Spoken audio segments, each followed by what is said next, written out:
4월 26일 화요일 새벽 예배의 말씀입니다.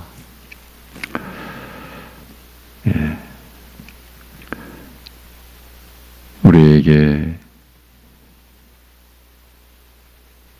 하나님과 영원히 교통할 수 있는 새 생명의 은혜와 하나님과의 온전한 관계의 복락을 내려주신 아버지 하나님, 오늘도 자신의 허물과 죄악을 주님 앞에 회개하고 어떠한 상황 속에서도 세상과 자신을 의지하지 아니하고 주 하나님만을 의뢰하는 심령들을 영원한 섭리 가운데 붙들어 주시고 인도하여 주시고 어떤 고난과 어려움도 헤쳐나갈 수 있도록 함께 하시고 지혜와 권능을 베풀어 주실 것을 믿사올 때에 우리 주 예수 그리스도의 이름으로 기도하옵나이다. 아멘. 로마서 4장을 보고 있습니다. 로마서 4장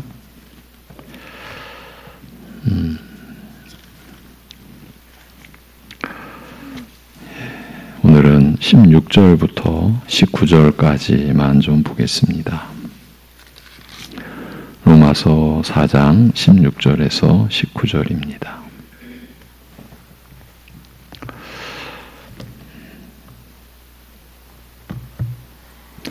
로마서 4장 16절에서 19절 같이 보시겠습니다. 그러므로 상속자가 되는 그것이 은혜에 속하기 위하여 믿음으로 되나니 이는 그 약속을 그 모든 후손에게 굳게 하려 하심이라. 율법에 속한 자에게 뿐만 아니라 아브라함의 믿음에 속한 자에게도 그러하니 아브라함은 우리 모든 사람의 조상이라. 기록된 바 내가 너를 많은 민족의 조상으로 세웠다 하심과 같으니 그가 믿은 바 하나님은 죽은 자를 살리시며 없는 것을 있는 것으로 부르시는 이시니라. 아브라함이 바랄 수 없는 중에 바라고 믿었으니 이는 내 후손이 이같으리라 하신 말씀대로 많은 민족의 조상이 되게 하려 하심이라. 그가 100세나 되어 자기 몸이 죽은 것 같고 사라의 태가 죽은 것 같음을 알고도 믿음이 약하여지지 아니하고. 아멘. 어제 이렇게 마무리했었죠. 로마서 4장에 기록되어 있는 아브라함의 믿음과 관련된 그 내용을 받아서 그런 상태와 믿음을 18절에서 그는 바랄 수 없는 중에 바라고 믿어 많은 민족의 조상이 되었으니 내 씨가 이와 같으리라 말씀하신 바에 따른 것이라고 그렇게 설명하는 것이라고 했습니다. 그러니까 19절에서 믿음이 약하여지지 아니하되 100세에 자기 몸이 이미 죽은 것과 사라의 태에 죽은 것을 알고서도 라고 한 것은 단순히 100세에 자기 몸이 이미 죽은 것과 사라의 태에 죽은 것을 알고서 그래서 바랄 수 없는 중에 바라고 믿었다는 그 얘기가 아니다. 그 얘기를 하려고 한 것이 아니었다는 것이죠. 우리식으로 말하면 아브라함은 자그만치 하나님 나라의 약속을 받은 자였습니다. 그래서 많은 민족의 조상이 되리라는 약속도 받았던 것입니다. 그러니 이것이야말로 그로서는 바랄 수 없는 것 아니었겠습니까? 그런데도 하나님께서 말씀하신 바에 따라서 바랄 수 없는 중에 바라고 믿어 많은 민족의 조상이 되었던 것 아닙니까? 그러면 아브라함의 이 믿음을 바울 사도가 앞에서 어떻게 설명하고 있었습니까? 16절. 그러므로 상속자가 되는 그것이 은혜에 속하기 위하여 믿음으로 되나니 이는 그 약속을 그 모든 후손에게 굳게 하려 하심이라고 합니다. 원문 직역은 이러므로 믿음으로 말미암나니 은혜를 따라 약속이 모든 씨에게 경고히 되게 하려 함이라고 하고요. 그러니까 하나님 나라를 상속받는 것은 믿음으로 말미암는데 그것은 은혜를 따라 되는 것이라고 바울은 강조하고 있는 겁니다. 바로 이 점이 로마서 4장의 중심, 그 요점인 것이죠. 우리가 살펴왔죠. 믿음의 조상인 아브라함이 하나님과 그 약속의 말씀을 믿게 된 것이 하나님의 은혜로 된 것이라는 그 뜻입니다. 이 점을 반대의 관점에서 보면 아브라함 스스로는 절대 가질 수 없었던 스스로의 무슨 본래 자신의 성향이나 성정이나 자신의 무슨 노력이나 능력이나 자신의 그 짜내요 자기가 할 수 있는 모든 것 무엇 다 한들 가질 수 없었던 믿음이라는 바로 그 뜻인 것이죠. 그런데 그렇게 바랄 수 없는 중에 바라고 믿은 것은 전적으로 하나님의 은혜라는 것이죠. 이 사실은 우리에게 있어서도 너무나도 중대한 사안입니다. 오늘날 우리 신자들이 믿음을 갖게 되는 것 역시 하나님의 은혜를 따라 되는 것이라는 점을 가리키고 있기 때문입니다. 로마서 4장이 우리에게 제시하고 강조하는 진리가 이것입니다. 아브라함의 믿음을 우리에게 이렇게 성경이 풀어가고 자세히 살피게 하고 설명해 주는 것은 우리가 지니는 믿음이 그 믿음, 동일한 믿음, 동질의 믿음이어야 하는 것이고 그렇기 때문이라는 거죠. 그러니까 아브라함의 믿음, 또 그 믿음이 어떻게 그에게 임했는지, 그가 어떻게 그 믿음을 갖게 되었는지를 설명해 가지 않을 수가 없는 거죠. 바울이 성령님 안에서 그 역할을 지금 하고 있는 거고요. 하나님의 은혜가 우리에게 임하였을 때의 그 열매가 바로 믿음인 것이죠. 예. 우리가 믿음으로 살게 된 것이 바로 하나님의 은혜로 말미암은 것이라는 말입니다. 어떻게 아브라함이 바랄 수 없는 중에, 바랄 수 없는 중이라고 하는 것은 기대도 바랄 수도 소망을 가질 수도 우리 식으로 하면 꿈꿀 수도 없는 것이라는 거죠. 그런데 그걸 바라고 믿었다라는 겁니다. 이것은 우리의 인간의 그 뭘 초월하는 것이죠. 우리 안에서 그런 능력이 나타날 수가 없다라는 것입니다. 오늘도 진도는 더 못 나갈 것 같습니다. 예. 이 은혜와 관련해서 좀 더 확인할 필요성이 있기 때문입니다. 이 점을 확인하는 것이 왜 중요합니까? 하나님의 말씀에 따라서 중요한 것인데 우리의 현실 때문에 또 중요한 거예요. 우리의 현실. 믿음으로 사는 이 자체가 하나님의 은혜라고 하는 고백에 과연 우리가 진실하다고, 충실하다고 할 수 있을까요? 우리의 모습을 보면 아닌 것 같습니다. 우리가 믿음을 갖게 된 것이 하나님의 은혜라는 사실을 잊고 있는 것 같다는 말입니다. 그런데 이렇게도 볼 수 있습니다. 믿음으로 사는 것이 은혜인 것은 맞지만 그것은 기본이라는 것이죠. 뭔가 좀 이상해지기 시작하는 거예요. 우리가 이렇게 여기고 있는 것 같다라는 말이에요. 아, 그건 기본이지. 이런 식이죠. 그러니까 그 은혜는 기본이고 오히려 믿음을 갖게 된 그 이후, 그 뒤에 또 다른 은혜가 베풀어져야 하는 것 아닌가. 이렇게 여기고 있는 실태 같다라는 말입니다. 이 얘기는 중대한 문제를 함축하고 있습니다. 달리 표현하면 구원받은 것이 하나님의 은혜인 줄은 아는데 그런데 그 구원은 기본이고 이제 그 위에 더 풍성한 은혜가 주어지기를 바라고 사는 것 같다라는 말입니다. 이 얘기 속에 담겨있는 문제의 핵심은 하나님의 은혜로 믿음을 갖게 되었지만 그건 기본이라고 생각하고 있다는 그 점입니다. 다시 말하면 하나님의 은혜로 구원받은 줄은 아는데 그건 기본이 아니냐는 것이지요. 우리 믿는 자들은 언제나 하나님의 은혜로 사는 줄을 알고 있습니다. 그래서 늘 우리가 기도하는 것은 그 은혜를 구하기 위함이라고도 할 수 있습니다. 예수님께서 가르쳐 주신 기도의 내용 하나하나가 모두 하나님의 은혜로 이루어지는 것인 줄을 우리가 믿고 우리는 은혜를 구합니다. 그런데 이렇게 은혜를 구하는 과정에서 치명적이라고 할 수 있는 문제가 드러나게 되었습니다. 오늘 지적하는 내용이 바로 이것입니다. 어떤 문제이기에 치명적이라고까지 할 수 있는 문제입니까? 어쩌면 우리도 모르는 새에 우리가 은혜를 구분하기 시작한 것은 아닌가 하는 그 점인 거예요. 기본이 되는 은혜와 그 위에 더 부어져야 할 은혜, 이런 식으로요. 그러면 이렇게 구분된 사실을 어떻게 알 수 있겠습니까? 그것은 지금 드러나 있는 우리의 상황을 보니 그렇다는 겁니다. 구원받는 은혜, 믿음 갖는 은혜는 기본이라는 것인데 왜 이렇게 판단할 수 있느냐 하면 그리스도를 믿음으로 구원받은 은혜보다 더 큰 어떤 은혜를 우리는 늘 구하고 있는 것처럼 보이기 때문입니다. 사실은 우리의 실제의 모습이 그렇습니다. 결코 부인할 수가 없는, 어쩔 수 없는 우리의 현실입니다. 그 예를 하나 들자면, 제가 구체적인 예는 들지 않겠습니다.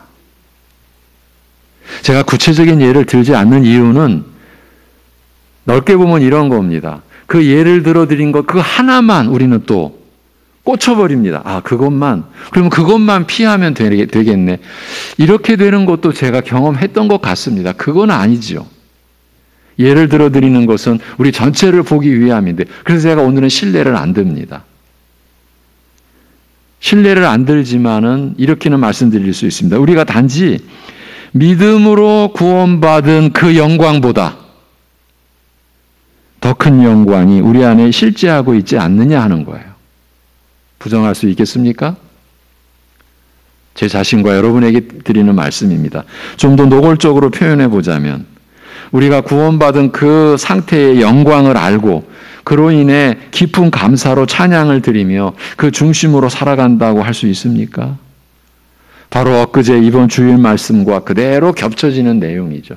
시편 67편과 그대로 겹쳐지는 내용이에요. 함께 보았던 민수기 6장, 고린도 후서 4장과 그대로 겹쳐지는 내용이에요. 우리가 예수님을 알고 믿는 것보다 더 큰 보물도 없고 더 큰 축복도 없다고 했습니다.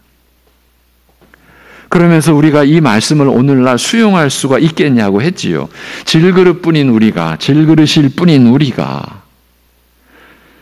예수님을 믿는 그 보배를 지니게 되었기에, 이보다 더 큰 축복이 없기에, 이보다 더 값진 보물이 없기에 우리는 예수님을 믿고 예수님과 연합된 그 자체만으로도, 예수님과 연합되는 것도 우리가 하는 게 아니죠. 하나님께서 행하시고 이루신 일이죠. 그것만으로, 그 자체만으로도 깊은 감사로 찬양하며 기쁘게 살 수 있다고 말씀을 드렸습니다. 그것이 신자라고요. 그러면서 우리가 우리 자신의 신자됨을 분명히 확인할 수 있는 것은 다른 것이 아닌 바로 이런 믿음과 그 믿음으로 사는 것이라고 했습니다. 다른 것으로는 신자됨을 확인할 길이 없다. 다른 것으로 확인해서는 안 된다. 그런 의미의 말씀을 드렸죠. 예배당 안에 있다는 것으로도, 세례받은 것으로도, 성경 지식을 갖고 있다라는 것으로도, 오랜 신앙생활을 했다는 것으로도, 직분을 받은 것으로도, 어떤 봉사를 했다는 것으로도, 그 어떤 것으로도 우리의 신자됨을 확인할 수 있겠냐? 확인할 수 없다라고 했습니다. 오직 우리가 하나님의 은혜로 구원받은 그 사실, 오직 하나님의 은혜로 내 죄의 사함을 받은 예수 그리스도를 내가 붙들고 믿음으로, 그것도 하나님께서 그 믿음을 일깨워 주셔서 오직 그 사실, 예수님을 알고 믿게 된, 그러니까 그 하나만으로 하나님 나라와 하나님의 그 영광에 참여케 된 줄을 알아 깊은 감사로 찬양하며 살아가는 것으로만이 우리의 신자됨이 확인받을 수 있다고 했습니다. 이렇게 신자됨이 분명하게 확인되는 중에 예배도, 세례도, 성경 지식도, 꾸준한 신앙생활도, 직분도, 봉사도 다 본래의 의미와 가치를 지니게 되어 하나님께 영광이 되는 것, 우리가 엊그제 주일에 나눈 말씀도 바로 이와 같은 내용입니다. 그런데 우리의 신자됨이 확인되는, 오직 믿음으로 구원받은 그 은혜를 기본으로 간주해 버리게 되면 어찌 되는 것입니까? 그리고 그 기본 위에서 더 큰 은혜, 더 풍성한 은혜를 구한다고 하면 이 어찌 되는 것입니까? 물론 우리가 고난에 처했을 때 우리는 기도하지 않을 수 없고, 그래서 하나님의 은혜를 구하고 또 구하게 됩니다. 그런데 그 은혜가 구원받은 은혜와는 구분이 되는 더 큰 은혜요, 더 풍성한 은혜인 것입니까? 그렇지 않습니다. 우리가 어떤 상황에서 은혜를 구한다고 해도 그것은 오직 믿음으로 구원받은 그 은혜를 토대로 하는 것이죠. 그 은혜 안에서인 것이죠. 달리 표현하자면 하나님의 뜻으로 우리 죄를 위해 죽으시고 그 죽음을 이기시고 다시 사셔서 우리를 구원해 주신 그리스도의 그 은혜 안에서 성령님께서 그 은혜를 깨우쳐 주신 그 은총 안에서 우리는 우리의 일생을 그리고 다음 생애까지도 살아가는 것입니다. 예수 그리스도와 그의 십자가에 못 박히신 그 은혜야말로 우리가 구하는 모든 은혜의 토대가 되고 기초가 되고 그 근원이 되는 것입니다. 그보다 더 큰 은혜? 그건 기본이니까. 더 풍성한 은혜? 이런 개념 자체가 불법이요. 그래서 그런 의식 자체가 있을 수 없는 것입니다. 성경이 받쳐주질 않습니다. 예수 그리스도를 알고 믿게 된 그 영광보다 그 축복보다 더 큰 보물이 없기 때문입니다. 우리가 평생 신앙생활이 하나님이 아주 비밀스럽게 감춰둔 것, 성경 속에 감춰둔 것, 그걸 어떻게든 하나님의 그것도 은혜라고 우리가 하면서 그걸 어떻게든 그 덮여 있는 것을 비밀을 감춰놓고 있는 것을 그 껍데기를 벗겨서 우리가 그 복음보다 더 큰, 예수님보다 더 큰 어떤 보물, 어떤 축복, 어떤 보배를 우리가 찾아내서 그걸 우리가 누려서 남달리 누려서 그게 신앙생활이 아닌 거예요. 근데 우리는 그런 착각에 들어가 있는 거예요. 기본이라는 거죠. 그래서 교회 안에서 더 큰 영광, 더 큰 은혜가 분별 없이 우리 의식 속에 계속 잠겨 있고 들어와 있고 행세하고 그러니까 교회 안에 차별이 오직 그리스도를 믿음으로 말미암는 하나님의 의인이 모든 믿는 자에게 임하는 하나님의 의인이 왜냐하면 차별이 없느니라는 로마서 3장의 말씀이 교회 안에서 무참히 배제되는 거죠. 여러분 제가 드리는 이 말씀을 우리가 부정할 수 있겠습니까?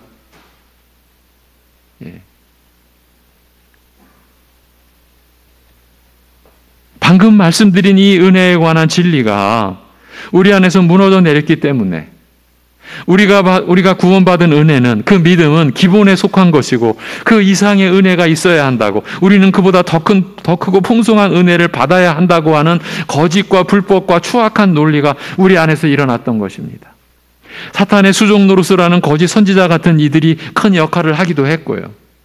지난번에도 말씀드렸다시피 거짓 목자들을 핑계 삼으시면 안 됩니다. 그들을 탓하는 것으로 우리의 허물과 죄악이 가려지는 것이 절대 아닙니다. 한 교회가, 한 신자가 하나님의 말씀을 사모하고 간절히 인도하심을 바라는 중심에서 분별해 가지 않으면 안 되는 것입니다. 이렇게 말씀을 드릴 수밖에 없는 것은 제 안에서 우리 안에서 그 모습을 계속 보고 있는 것이고 저는 이제 목사로서 다른 어떤 그 예배 섬기러 가서 그날 제가 설교자여서 예수 믿는 것밖에는 더 큰 축복이 없다, 더 큰 영광이 없다, 더 큰 보배가 없다. 설교자가 그렇게 말씀을 드렸는데 그 다음에 그 예배가 이제 있었던 그 목적에 따라 무슨 권면과 축사하는 순서가 이어지는데 그분들이 나와가지고 제가 하나님의 말씀을 가지고 드린 그 설교의 내용이 무참히 짓밟혀진 거예요. 무슨 소리냐? 더 큰 영광이 있다. 그 한 예배 안에 한 교회 안에서 복음이 여러 개가 된 거죠. 저 먼 곳 가서 그 부족을 위하여 성경을 번역하던 그 성경 번역 선교회 선교사님이 마침 그 예배에 그 교회가 파송한 선교사님이 그 예배에 참석하셔서 다 마치고 참담한 심정으로 그 예배의 자리를 떠나는 저에게 다가와서 제 손을 붙잡아주고 우리 교회 성도님들은 목사님의 말씀을 믿음으로 받은 줄로 안다고 저를 위로하는 거. 여러분 제가 이런 얘기를 할 때는 불편하기 짝이 없는 게 그 뭐 나만 옳고 이런 얘기 하는 게 아닙니다. 그냥 우리의 실태를 이게 한 개인의 문제가 아니에요 지금. 우리가 처해 있는 교회의 문제라는 거예요. 예. 그때 제 심정이 얼마나 참담했겠습니까? 예. 예수님보다 더 큰 영광이 우리 안에 있으면 어쩌자는 겁니까? 근데 우리 안에 그렇게 되고 말았어요. 이거 어쩔 수가 없어요. 예. 우리의 탐욕을 늘 경계해야 합니다. 허영심을 주의해야 합니다. 우리는 하나님 나라인 교회에서조차 자신의 것으로 자신을 입증해 보이려고 합니다. 남들과 같지 않다라는 점을 내보이려고 합니다. 그때 일반적으로 사용되는 도구가 무엇인지 굳이 말씀 안 드려도 다 아실 것입니다. 그게 무엇이든 다 사탄의 계략으로 인한 것이라는 점을 잊지 않으셔야 합니다. 그게 무엇이든 그것으로 자신을 드러내거나 자신이 남과 다르다는 것으로 그래서 자신을 입증해내는 것이라면 그것이 바로 사탄의 도구가 된 것이고 그와 관련된 모든 것이 사탄의 계략에 말려든 것이라는 점을 기억하셔야 합니다. 누군가가 하나님 앞에서 그것으로 그러니까 자신을 내보일 때 자신의 것으로 자신을 입증한 그것을 내보일 때 하나님 앞에서 그는 저주와 영원한 멸망밖에 거둘 게 없기 때문입니다. 하나님 앞에서 우리가 내보일 것은 오직 하나, 예수 그리스도뿐입니다. 저와 여러분이 하나님 앞에 내보일 수 있는 것은 오직 우리 주 예수 그리스도, 나의 죄를 위해 죽으시고 나의 의를 이루시기 위하여 다시 살아나신 예수 그리스도, 예. 그분뿐입니다. 그분을 믿고 의지한 그 믿음뿐입니다. 우리 안에 계시는 성령께서도 오직 그 일을 성취하시기 위해 우리 안에 내주에 계시는 것입니다. 하나님 아버지께서는 나를 보시는 게 아니라 나와 연합해 계신 주 예수 그리스도를 보심으로써 그리하여 우리의 영원한 새 언약의 중보자 되신 그분을 통해서 하나님께서는 우리를 맞아주시는 것입니다. 우리가 내보일 게 뭐가 있겠습니까? 그런데도 평생 내가 이것으로 남다르다고 이것으로 남보다 더 축복받은 것처럼 그건 우리의 그냥 허영, 그 참 거짓된 믿음이죠. 예. 이것이 마귀가 우리를 올가매고 있는 올무입니다. 올감입니다. 예. 여기서 벗어나야 자유로운 겁니다. 예. 그런데 우리가 우리의 무엇으로 우리를 치장하고요. 그러니까 우리가 하나님 앞에서 내보일 수 있는 건 예수 그리스도와 그 믿음뿐인데 그런데 우리가 우리의 무엇으로 우리를 치장하고 우리를 내세우고 우리를 돋보이게 하려고 한다고 하면 그게 바로 멸망의 지름길인 것입니다. 그런데 이런 일이 교회 안에서 일어나고 있지 않습니까? 내가 앞질러야 한다고요. 내가 더 드러나야 한다고요. 내가 더 뭐든지 더 많이 해야 한다고요. 이렇게 말입니다. 우리가 더 많이 수고하고 더 많이 그리스도의 이름 때문에 고난 받아야 되죠. 그런데 지금 제가 말씀드린 여러분이 이미 짐작하셨듯이 내가 앞서야 되고 내가 더 많이 해야 되고 하는 것은 다 자기를 위한 것일, 자기가 자기를 위해서 그렇다는 거죠. 이런 중심에서 그리스도와 그의 십자가에 못 박히심이 눈에 보일 리가 있겠습니까? 사실은 무서운 일을 우리가 벌이고 있는 겁니다. 하나님의 은혜를 짓밟는 행사를 하고 있다라는 말입니다. 구원은 기본이고 그 위에 더 은혜를 이런 식으로 말입니다. 믿음은 기본이고 그 위에 무슨 더 신령한 은사를 이런 식으로 말입니다. 그 기본이 우리의 전부인데 우리가 평생 신앙생활 하는 것이 그 기본의 은혜, 우리가 소위 기본이라고 하는 그 은혜를 우리가 더 깊이, 더 온전히, 더 실제적으로 우리가 알아가는 것인데 여러분, 우리가 의와 거룩을 이루며 산다. 예수님이 벌써 온전히 우리의 의가 되셨어요. 우리의 거룩이 되셨어요. 예. 이것이 하나님의 말씀이에요. 고린도전서 1장 30절에서 우리가 작년입니까? 수개월 동안 이 구절을 우리가 보았죠. 예. 그러니까 내가 의롭게 살아간다. 내 안에서 예수님이 나타나신 거예요.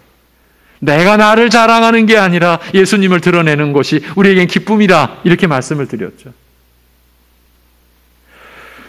그러면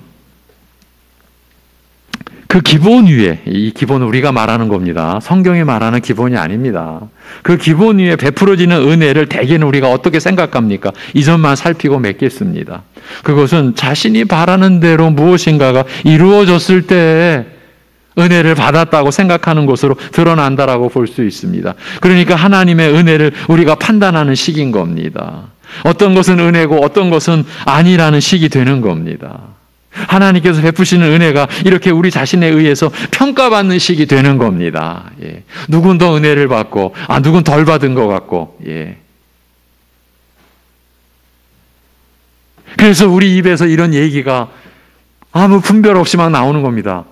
저희는 하나님께 어떤 사랑을 받았길래 저런 은혜를 누리고, 이런 얘기를 우리가 하지 않습니까? 이렇게 은혜를 이해하는 배경 아래서는 로마서의 이 본문이 우리가 지금 로마서 4장을 보고 있는 이런 구절들이 들어오지를 않게 됩니다. 아브라함이 바랄 수 없는 중에 오직 하나님의 은혜로 바라고 믿게 되었다라는 말씀이 귀점만 때린다, 귀점만 울린다라는 얘기입니다. 그렇게 믿어서 자신과 아내의 상태를 알아도 믿음이 약하여지지 않았다는 말이 마음속에 들어오지를 않는 겁니다. 결국은 하나님의 은혜를 아직 잘 모르는 겁니다, 여러분. 우리가 판단해서, 우리가 생각해서 은혜였지, 은혜가 아니었지, 그럴 수 있습니까? 우리는 지금 하나님을 까맣게 잊어버리고 그저 세상 속에 처해서 있는 그 순간도요, 우리는 하나님의 은혜로 우리의 생명이 보존되고요, 호흡하고 있는데요. 예. 결국은 하나님의 은혜를 우리가 아직도 잘 모르고 있는 거죠. 믿음으로 말미암는 모든 것은 은혜를 따라 되는 일인데, 그 은혜를 자기식으로 이 땅의 것으로 판단하니 하늘로부터 임한 은혜를 어찌 알겠습니까? 그렇기 때문에 이 모든 것이 믿음으로 말미암는데 그 일이 오직 은혜를 따라 된다라는 말씀이 그렇게 중대하고 결정적이라는 말입니다. 바울이 로마서 4장을 통해서 나타내고자 한 내용이 이것이란 말입니다. 이미 3장에서, 로마서 3장에서 모든 사람이 죄를 범하였음에 하나님의 영광에 이르지 못하더니 그리스도 예수 안에 있는 속량으로 말미암아 하나님의 은혜로 값없이 의롭다 하심을 얻은 자 되었느니라고 했지 않습니까? 하나님의 은혜로 값없이 그리스도 예수 안에 있는 속량으로 말미암아 우리 대신 죄값을 치러주신 그 죽음과 그 부활하신 그 권능으로 말미암아 하나님의 은혜로 값없이 의롭다 하심을 얻은 자, 하나님께 완전히 받아들여진 자, 하나님과 완전한 화평을 누리게 된 자 되었다. 곧 하나님의 영광에 이제 이르게 되었다. 참여하게 되었다. 그런데 우리는 하나님의 영광을 우리가 판단하는 거예요. 저희는 더 영광스러운 것 같아. 나는 아닌 것 같아. 그 얘기는 다 자기가 가진 현재의 형편을 가지고, 상태를 가지고, 이 육신의 외모를 가지고 우리는 하나님의 영광에 이르는 것도 우리가 판단해요. 더 풍성히 이르렀네. 덜 이르렀네. 순전히 우리가 지금 다 판단하고 있는 거죠. 제가 이렇게 좀 노골적으로 표현한 것을 우리가 부정할 수 없다라는 게 슬픈 겁니다. 두려운 겁니다. 우리의 의식 속에 깔려 있기 때문입니다. 아주 견고하게 콘크리트처럼 굳어져서 이것이 깨져야 되는 거죠. 하나님의 은혜로, 하나님의 말씀으로 부서져야 되는 것이죠. 그래야 이번 주일 시편 67편 1, 2절로 우리가 본 말씀대로 우리가 하나님을 찬양하며 살 수 있는 것이죠. 교회 안에 저렇게 깊은 감사로 찬양할 수 있는 사람은 따로 있고, 저 교인들은, 저 신자들은 아직은 저런 찬양을 못해. 이렇습니까? 근데 우리는 그러고 있다라는 거예요. 이게 기가 막힐 노릇인 것이죠. 우리가 아브라함의 믿음을 이렇게 추적해 가는 것은 우리가 그 믿음을 가져야 하는 거죠. 동질의 믿음을. 근데 그 믿음은 오직 하나님의 은혜를 따라 된 것인 거죠. 오직 하나님의 은혜로 되어진 거죠. 그래서 바랄 수 없는 중에 바랐던 거죠. 이것이 우리에게 받아들여져야 되는데 우리는 그래도 우리가 뭔가를 했기 때문에 이거를 못 놓는 거예요. 그러니까 로마서 4장을 우리는 성경 속에서 그냥 빼내려고 하는 거예요. 아브라함이 행위로 의롭다함을 받았으면 자랑할 것이 있으려니와 없다. 로마서 4장 이렇게 시작하지 않습니까? 이 얘기를 바울은 이렇게 하는 거예요. 집요하게. 왜? 우리 때문에. 여러분, 하나님의 은혜가 모든 믿는 자의 조상인 아브라함에게 어떤 일이 일어나게 한 것입니까? 아브라함으로 하여금 하나님을 죽은 자들을 살리시며 존재하지 않는 것을 존재하는 것 같이, 없는 것을 있는 것 같이 부르시는 분으로 믿게 한 것이에요. 그렇기 때문에 그의 믿음은 약하여지지 아니하였는데 100세에 자기 몸이 이미 죽은 것과 90세인 사라의 태에 죽은 것을 알고서도 하나님을 믿었다라는 말이에요. 이렇게 아브라함의 믿음의 실체를 바울 사도는 드러냈고, 또한 그 믿음이 은혜를 바탕으로 한 것이기에 약하여지지 않았다라는 점을 강조하고 있는 거예요. 그러니 단지 100세에 자기 몸이 이미 죽은 것과 사라의 태가 죽은 것을 알고서도 바랄 수 없는 중에 바라고 믿었다, 이걸 말하고자 한 것이 아니었다, 그 말인 거예요. 은혜를 따라 그런 믿음을 가졌기에 자신을 알아도, 자신의 처지를 절감해도 그 믿음은 약하여지지 않았다. 바로 저와 여러분이 이러한 믿음으로 살아야죠. 이러한 믿음으로 가야죠. 우리의 처지에 따라 믿음이 막 끓는 것 같다가, 우리의 처지에 따라 이건 완전히 꽁꽁 얼어붙은 얼음처럼 되어버리고, 이런 롤러코스터 타듯이 우리의 믿음이 올라갔다 내려갔다. 이거는 하나님을 바라보는 믿음이 아닌 거죠. 말씀을 붙잡는 믿음이 아닌 거죠. 내 처지와 형편에 따라 내 믿음이 막 끓었다가 식었다가 끓었다가 식었다가 그랬죠. 그랬을 수밖에 없는 적이 분명히 있죠, 이 과정에서. 그런데 우리의 생애가 계속 그렇게 가면 안 되죠. 분명히 변화가 있어야죠. 견고해져야죠. 믿음이 약하여지지 않았다, 이 말씀이 저와 여러분에게 이루어져야죠. 그대로 돼야죠. 이 본문이 바로 우리로 하여금 그 믿음을 갖도록 하기 위한 하나님의 말씀인 것이에요. 우리는 이 말씀으로 살아가는 거예요. 기도하겠습니다. 하나님 아버지, 하나님의 말씀을 경시하는 것과 같이 우리가 받은 믿음을 때로는 하찮은 것으로 여겨왔던 우리의 무지, 참 얼마나 우리가 무서운 짓을 벌이는지도 모르는 채 우리가 가졌던 무지, 그리고 그 불신을 주여 용서하여 주옵소서. 그 모든 것을 아시면서도 오래 참아주시고 우리를 긍휼히 여기시고 우리를 인자함으로 우리를 품어주셨기에 오늘도 우리가 이러한 말씀에 우리가 전혀 행한 것이 없이 오직 하나님의 은혜로 우리가 구원받고 거룩한 길을, 의로운 길을 가게 되는 이 전체를 하나님의 은혜로 아브라함이 받은 믿음으로 그렇게 살았고, 우리도 오직 하나님의 은혜를 따라 믿음으로 우리가 그렇게 살아야 하는 것을 인도해 주심을 감사합니다. 그러기에 우리 스스로 은혜를 구분했던 그 터무니없는, 아무 근거 없는 그 사탄의 그 거짓과 계략 속에서 우리가 가졌던 헛된 믿음의 의식에서 우리를 자유롭게, 그러한 의식이 우리 안에서 뽑아져 나올 수 있도록 역사하여 주옵소서. 우리가 하나님을 알게 된, 예수님을 알게 된 이 자체가 이 세상 그 무엇보다도 귀한 보배라고 하는 것, 우리 같은 이 사망의 무지 속에 갇혀있던, 그리고 그 영원히 사망을 깰 수 없었던 우리가 그 사망이 깨부수어지고 우리 주 예수 그리스도의 부활하심으로 인하여 우리가 그 새 생명을 우리가 지니게 되어 이제 예수님이 나의 구주, 십자가에 못 박혀 죽으신 것이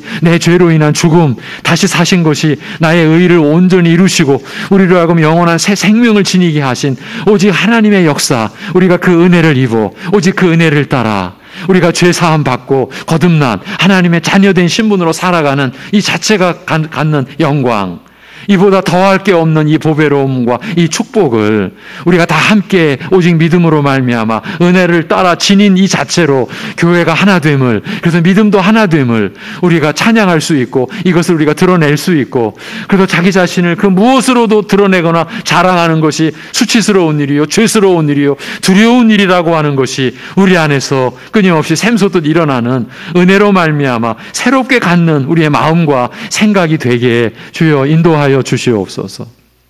아버지 하나님, 이러한 말씀의 진리와 은혜가 우리 주 예수 그리스도 안에서 성령님으로 말미암아 우리 안에 말씀대로 깨달아지도록 하여 주옵소서.